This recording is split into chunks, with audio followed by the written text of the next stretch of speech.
গাজায় চলমান সংঘাত বন্ধের জন্য প্রস্তাবিত ২০ দফা শান্তি পরিকল্পনা বাস্তবায়নের পথে বাধা দিলে হামাসকে সম্পূর্ণ ধ্বংস করার হুমকি দিয়েছেন মার্কিন প্রেসিডেন্ট ডোনাল্ড ট্রাম্প।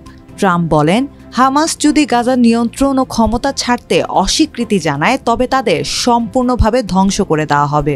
গত ৪ অক্টোবর মার্কিন সংবাদ মাধ্যম সিএনএনের সাংবাদিক জ্যাক ট্যাপারকে টেক্সট মেসেজের মাধ্যমে দেওয়া এক সাক্ষাৎকারে এই হুমকি দেন তিনি।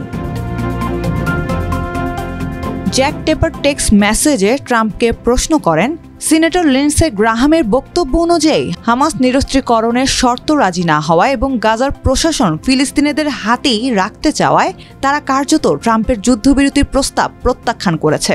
গ্রাহাম কি ভুল বলছেন? এমন প্রশ্নের জবাবে ট্রাম্প বলেন, আমরা খুব শীঘ্রই তা জানতে পারব, সময় সব বলে দিবে। আর হামাস সত্যিই শান্তির পথে আগ্রহী কিনা সেই বিষয়ে দ্রুতই স্পষ্টতা আসবে।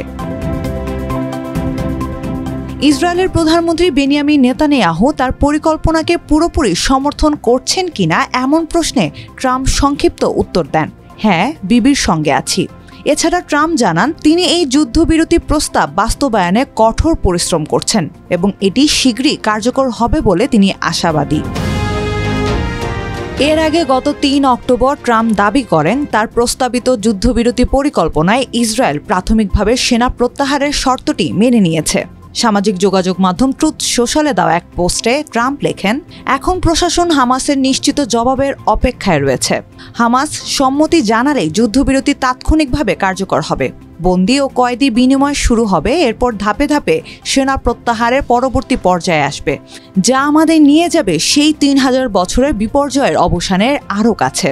তিনি আরও বলেন, ইসরায়েল ইতোমধ্যেই গাজায় বিমান হামলা সাময়িকভাবে বন্ধ রেখেছে, যা চুক্তি চূড়ান্ত করার পথে একটি গুরুত্বপূর্ণ পদক্ষেপ।